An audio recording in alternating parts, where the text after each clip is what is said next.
يا الله يا رحمن يا رحيم. Assalamu alaikum, welcome to the Bridge to Faith show. Welcome to this week's episode of Bridge to Faith, and we're here just on the edge of Wales and England. That bridge right behind me separates the two, but they're still both part of the UK. In today's program on Bridge to Faith, we're going to be talking about faith, or Iman as it's called in the Arabiya, and what it is, and how we get it, how we deal with it in today's world. All that and more. Oh yes, and something about the Lugha Arabiya, the Arabic language. We've got that coming up too. And maybe we're just going to find someone to tell us about their particular bridge to faith. Bismillah, alhamdulillah, wa salatu wa salam wa rasulullah. You are watching Guidus TV, and we're continuing our program, Bridge to Faith. Just a bit earlier, you were able to see us standing together, John and myself, right by the bridge between Wales and England. And even though it was a bit brisk, the sun was out, looked pretty good. We're back in the studios now, and we wanted to talk about something very important about Bridge to Faith. When we're talking about faiths, we're not just talking about taking somebody with no faith at all and bringing them to the fold of Islam. What we're really talking about is sharing faiths, understanding others' faiths, and presenting our faith as well. And one of the things that we've been discussing, especially with relation to the holidays coming up, is the impact that it has on our children when we tell them fairy stories and insist that that's a part of our belief, that that's something that should be a part and parcel of us going to paradise. Yeah. And one of the things that I was speaking about, my own background, my own history, and things that happened in my childhood, it really affected me a lot when I learned that there's no Easter bunny that lays colored eggs. There's no Santa Claus that's going to go down a chimney. There's no reindeer that are going to fly. Yeah. I'm joking. And then I found that you, John, also had the same experience, and it was traumatic. And what we want to talk about is not that we're trying to put down people's holidays and celebrations. We don't want to stop people from having fun, coming together with their families, enjoying the meal. What we want to do is make sure we understand the impact that it has on a child when a parent, a teacher, a preacher, a close relative, and others join together almost to present something that's a blatant lie that the child is brought up to believe is real for years, and then suddenly the impact that it has. If we want to talk about what is the spirit of St. Nicholas, I think we should have that in our program. Yeah. If we want to talk about what is the impact of bringing pretty things into your home and decorating, this is another subject.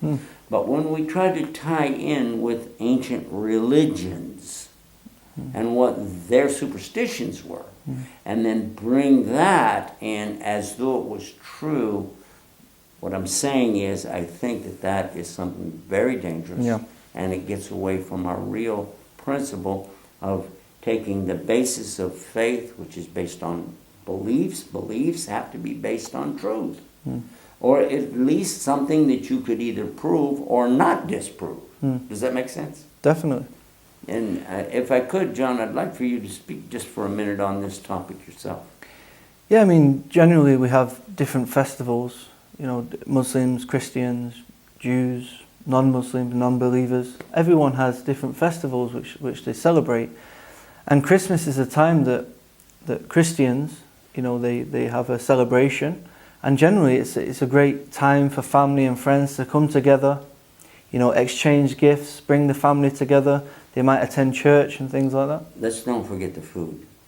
Don't forget the food. Yes. You need to have the turkey. Oh. You know, I mean, growing up, Christmas, growing up, we was all year round, we'll be waiting for Christmas. You know, we can't wait for Christmas.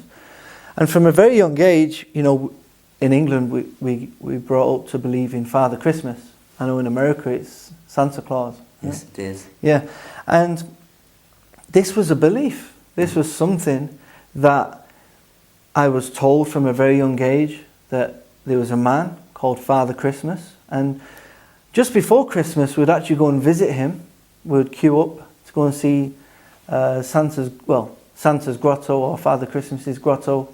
And I was told about this many years later, but when my parents took me to see Father Christmas for the first time, we was queuing around the grotto, and there was lining up. Yeah, it was lining up for to go and visit Father Christmas, and there was a huge train set circling the grotto. What is a grotto? Like his house, where a make-believe house, not the real one. Santa's place. Not the real one. So, as I was queuing, I fell in love with this train set. And my mum said, "What do you want?" I said, "I want a train set." And I'm pointing at this huge train set, So I went in, sat on his knee, and he's a total stranger. We don't know who he is. I'm sure he's a nice guy. Sat on his knee, and he said, "What's your name?" I said, "John." And he said, "What would you like for Christmas?" And I said, "A train set." And he said, "Well, we'll get a train set for you." And then he goes to the side of his bag and he gives me a gift. About this big. That's nice. Yeah. Anyway, when I got outside, I ripped it open. And what did you expect to see? I was expecting a huge train set. In the same one going around his grotto in this small box. I was a kid. Well, Santa could do anything, right? Santa, if he can go down chimneys and fly we'll come to that later. All right. When I opened it, it was a teapot. And a teapot? A teapot. Like a cup of tea? Yeah, like a small tea set. It had a teapot and a few cups. And I'm looking at this tea set, and my mum and dad said I just burst into tears and I'm throwing a tantrum in the middle of the shopping centre. And I knew something wasn't right. And so I was expecting a train set. This is just one of the first stories, but it's funny when you look back at it. But from a very young age, we're told by the most trustworthy people in our lives, our own parents, that there's this man called Father Christmas. He spends all year making presents for children around the world, which later you realise, what descriptions do you have of him in America? Well, it's strange that you mentioned train set, because I also had the same thing, that I wanted a train set. And I wanted it so bad, and I got a train set, by the way. Wasn't the one I wanted exactly, but it would do fine. It was a wind-up. You could wind it up, put it on the tracks, and away it would go around. And it was really cute, and I really was excited. The following year, though, we moved from the north of the United States, where the snow and Christmas trees are naturally there. We moved to Houston, Texas, where the winter time you could go down to Galveston and go swimming because it's not that cold, In fact, we did do that. But anyway, here we are. We were in a travel trailer because we were relocating. And it came time for Christmas. And I panicked. I went to my mother. "Mom, Santa can't come." "Why?" "We don't have a chimney." She said, he can come down that little pipe there. And the pipe is right over the stove. And I looked at that pipe, was about that big around. I said, "Are you sure?" "Yeah, he can come down that." Okay. So that night we were going to lay down and get to rest and wait for Christmas. We had a tiny little tree. And then I realized, oh my God, we've got the stove on to keep warm. The fire will be there. You'll burn him up. "Mom, you have to turn off the stove. You have to turn it off." "Why?" "Because Santa will get burned." "Oh, no, he won't get burned." And I'm thinking, I know the one who doesn't get burned by fire, than the hellfire. And he wears red too, and I'm getting really confused. But anyway, we got our gifts the next day, but the thing that happened the following year was at school, I heard from some of the other kids, they were making fun of me. And they said, "What? You know there's no Santa." Now listen, don't talk like this. Because from my father, my mother, my aunts, uncles, cousins, distant relatives, and my preacher, my teacher, everybody I had known all my life had always supported the fact that although you don't see him, he's there. Although you don't know, he knows everything. He knows when you're sleeping. He knows when you're awake. Oh. He knows if you've been bad or good. So be good for goodness sake. That's the song. And how in the world are you going to tell me you don't believe? Yeah. And so I go running Sleigh home. bells here, are they ringing? I went home to my mom. Yeah. And she's standing there washing dishes. And I go running in and I said, "Mom, Mom." And she said, "What's the matter now?" I said, "Mom, the kids at school, they said there's no Santa Claus." She didn't even look up at me. She just kept watching. "Don't tell your sisters." I was shocked. I was mortified. And then if Star Wars had been out at that time, which came 50 years later, but had Star Wars been out at that time, I would have said, "My mom's gone over to the dark side." Because this is not... She's one of them. I wanted to call long distance, all the way back to my grandmother, and hear her reassuring voice tell me, "Your mom's wrong. There's a Santa Claus. You're okay. She's just become a disbeliever." This is what I imagined. Then I laid down that night, and I thought, it can't be. My dad's here, and you know what? I jumped out of bed. I went into the living room to the couch, and they said, "What are you doing?" I said, "Oh, I just want to lay here for a minute." They said, "Well, you should go to bed." I said, "Oh, I will. And then I pretended I fell asleep, turned my face over to the back of the couch, and listened. And I heard my mom or dad one was saying, "Well, I think he's asleep anyway. Yeah, let's get the stuff in and get this over with." That couldn't have been. And together, I realized they're both now disbelievers. Take your dad. Yeah. And she must have won him over. They started bringing stuff out of another room of the house and putting everything around the tree, even a bicycle that I wanted so bad. And the next morning when I woke up, the whole idea was, for my parents, they're winking, saying, just go along with everything. And it felt like, this is really bad. And then later, don't tell your sisters, they're not old enough yet. Not all children have that same background. Some of the parents will tell them, "Well, it's a spirit Christmas. They're really not a guy going to come down our chimney." But, it's a fun thing to tell stories, and it's a story. That would be one thing. But here's the impact, John. Imagine a child who has been totally convinced by the people the closest to him that what I believe is based on what I've grown up with. I have to believe it because everybody's saying that. Everybody I know is saying that. We're going to take this short break and be back with more Bridge to Faith to get guided on Guide Us TV. Ya Allah, Ya Allah. We're back. You're watching Guide Us TV, and this is a special Bridge to Faith episode talking about celebrations and especially the effect and impact that it can have on our youth as they're growing up, especially when they deal with fairy stories and things that are not real. And when is the best time to straighten these stories out? And to help us do that, we're here with John Fontain in the UK, and we're talking about these celebrations. Now, do you folks here in jolly old England have anything to do with a rabbit in the spring of the year that comes up with colored eggs? Around Easter time. Easter time we have. Before we were talking about Christmas time when we had the story of Father Christmas and Sleigh, Rudolph, You know, you leave the glass of wine, the mince pie, Oh. and the, Glass of milk and cookies in Yeah, the States.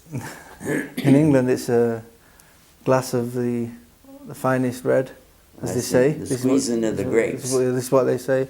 They have a mince pie and a carrot, and when you come down in the morning, the carrot's half gone. You know, Rudolph has had a bite. The mince pie, you know, sometimes it's gone, sometimes there's a bite out missing, but without a doubt, every time the wine is grape gone. juice is yeah, gone. the grape juice. All right. is So gone. So this enforces your belief as a child, you know, in Christmas. So another belief which we had, I mean, I never actually personally believed in this. This was something that I knew was not real from day one, but a common one which many people are told is the Easter Bunny. And as you said, around the time of Easter, the Easter Bunny would come and lay eggs, chocolate eggs. you guys had chocolate eggs. Chocolate eggs. I mean, what eggs did you have? Well, they're colored eggs, Okay. and when you crack them open, you have a hard-boiled egg inside. Serious? We have chocolate eggs, big ones, Cadbury's, different. No advertising. Okay, no. But seriously, Yeah. we had regular chicken eggs, Mm. the shape, yeah, but they're dyed different colors and designs and colors of all kinds on them. And then these are left laying in places, supposedly by the bunny rabbit, and then you go out there and you're looking for them and you'll get all excited. Well, that's the old saying. What came first, the rabbit or the egg? I don't know how I felt for that one, but anyway, we'll move forward. One of the things that we're doing is we're going along here, we're showing you some examples from our website, and you can see some of the very real images of Father Christmas and Santa Claus, as well as images from the stories about the Easter Bunny. You know what actually amazed me is all these stories as a kid, believing in them, you know, such as Father Christmas. And none of my, you know, at school we had a few Muslim friends. There was a few, there was a Pakistani friend of mine, and he never got any presents. So I was always wondered why Father Christmas didn't give him any presents. What did it make you think? Well, it's just confusing. I mean, you're thinking, oh, is it racism? Is it, what is it? Oh. You know, I don't know what to think. I mean, but... Did the Pakistani children or the Muslim children, did they seem to be bothered by the fact they didn't receive it? No. Not bothered at all? Not at all. But they never went to see him when he came to the school. Okay. But of course now we understand why. Yeah, now I do. Yeah, now I've come into the... And this is the Faith of whole Islam. point behind what we're talking about. Because regardless of how much you regard a particular event or celebration, the stories that you heard when you were growing up, and you consider them to be fun things to share, if it becomes to the extent that it has an impact, a negative impact on a child, it must be taken into consideration very seriously as to whether or not this is really worth it, and is it really fun, or is it something that could impact the child and actually cause them to disbelieve in everything altogether. Because after all, if it can be proven that there's no such thing as a tooth fairy, no such thing as a rabbit with colored eggs or chocolate eggs, and all the business of Santa Claus and reindeer coming down the chimney, giving billions of toys to billions of children, and by the way, missing all of Africa. Missing all of Africa and Asia and, Yeah. you know, anyone who doesn't believe in it. Because they don't have it. So, so these kinds of things that we're passing off, and there's some others as well, but what if we, and I'm just saying generally speaking, all faiths, if we would look at this as being something that would cause children later to disbelieve in everything we told them. Because with the example we had about Santa Claus, we said that he, according to the stories, he knows everything. Well, only Almighty Allah knows everything. Yeah. He hears everything. Only Almighty Allah hears everything. And he sees everything. It's only Allah who knows and sees everything. And throughout the year, your parents would threaten you with it. I'll tell Father Christmas.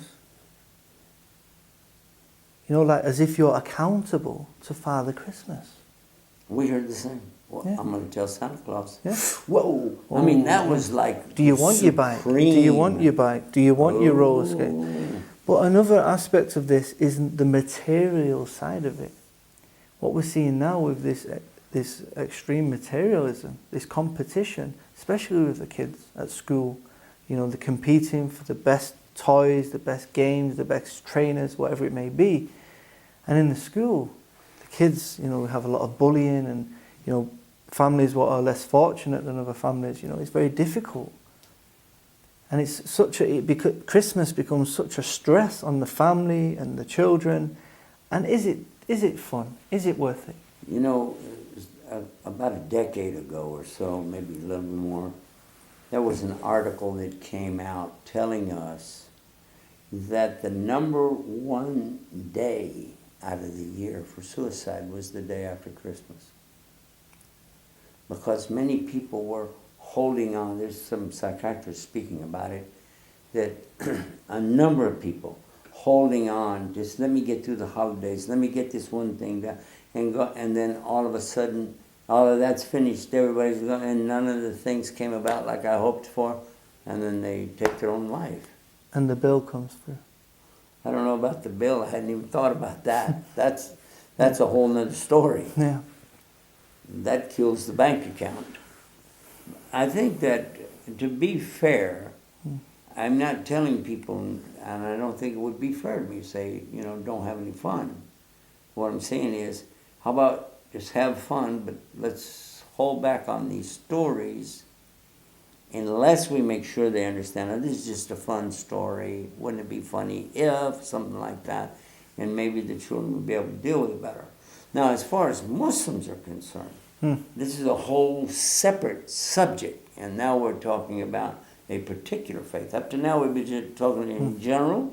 This kind of thing can affect the way children grow up, and you're looking at building a very strong case against belief at all, because you have let them down again and again and again. Now you want to come and say there's a God, and it'd be like, no, why should I believe you now? Well, you know, you cried wolf how many times, and now you're telling me this story? Keep it. And now they're at an age where they're much older and looking around and hearing other things and opportunities to go far away from following the basic tenets of faith coming from the Abrahamic faith. Now we're talking now about Judaism, Christianity, and Islam. All of them attributing the creation to one God. All of them saying the worship of one God, talking about Adam being created from the dirt and his wife created from his side. All three faiths have these things in common. And then the story of Adam and Eve in the paradise, the devil tempting them, etc. After that, again, all three faiths they have that they had children. Then the two boys had a problem, one killing the other. After that, tribes and nations coming from it. And again, there's no argument here. These comprise over half the world's population today. And they're saying the same essence, that here is a chance for you to know something about God, although they'll each have a little different perception there. But the main thing is the Ten Commandments. Surah Ikhlas in the Quran, which is the chapter 112 in the Quran. And that also, again, tells us that God is one. True. He's self-subsisting, he's unique. You know, he doesn't have partners, and there's nothing like him. You That's know, true. This is the essence, you know, between all the three Abrahamic faiths, which is the essence is belief in the one God. And this is, you know, there's many similarities, there's many things within the scriptures which agree with each other. In your investigation and my investigation have a lot of similarities. We didn't know each other really till just very recent months, and what we find that in our research a lot of similarities, which is that the way people have interpreted things is the problem. In other words, God doesn't have a problem, we do. Yeah. And I appreciate that when I sit and visit with other people of other faiths.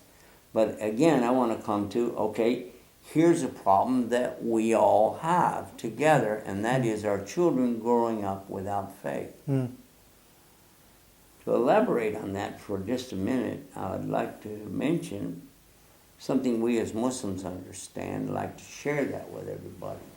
The Prophet Muhammad, peace and blessings be upon him, he taught us that each child is born already in the perfect condition with Almighty God. A child who dies, he says, is going to go right to paradise. Because it doesn't matter the religion of the parents, because the child isn't responsible for that yet. He hasn't made any decisions, conclusions, or actions. He or she is going to paradise. Already born pure and in a state of belief. Innocent. That was what I was trying to remember. Thank you. Yeah, pure and innocent. And we used to say innocent as a newborn baby. Yeah. So, yeah, babies, according to Islam, are pure, they're innocent. But then he, peace be upon him, the Prophet Muhammad, he said, the parents are the ones responsible for how they're going to turn out, whether they become a Jew, a Christian, or a fire worshiper, an idolater. They could become an idolater, because if the Jewish parents will raise them up properly in their faith, then that's what they will be. Same for Christians, same for Muslims. You've got something to teach the children, and it's very much about how we treat each other.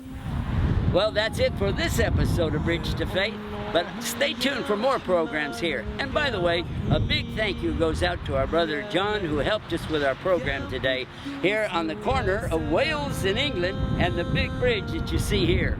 MashaAllah. It's nice, isn't it? Until next time, for Bridge to Faith and Guidance TV, Yusuf Estes bidding you peace. Assalamu alaikum.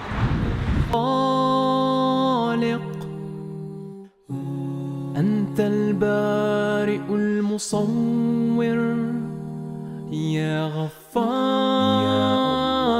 يا قهار سبحان